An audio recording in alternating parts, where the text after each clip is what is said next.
کھلی کچہریوں کا مقصد پولیس اور عوام کے درمیان خوشگوار فضا پیدا کرنا ہے۔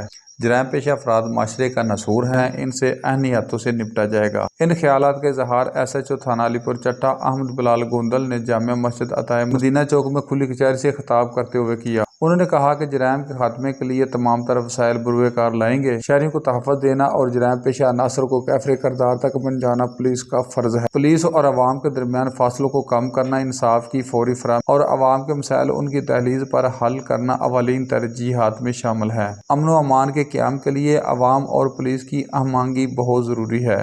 عوامی شکایات اور مسائل کے حل کے لیے 24 گھنٹے حاضر ہیں۔ پتنگ بازی، اسلحہ کی نمائش، ون ویلنگ کسی صورت برداشت نہیں کی جائے گی۔ نوجوان نسل کو منشیات کی لعنت سے پاک کرنے اور اسے جڑ سے اکھاڑنے کا عزم کر رکھا ہے۔ اس میں ملوث افراد کو نشان عبرت بنایا جائے گا۔ شہریوں کی جان و مال کی حفاظت، کرپشن کا خاتمہ اور میرٹ پر تفتیش اولین ترجیحات میں شامل ہیں۔ مظلوم کی حمایت اور ظالم کا راستہ روکا جائے۔ شہریوں سے اپیل ہے کہ وہ اپنے بچوں کی سرگرمیوں میں گہری نظر رکھیں۔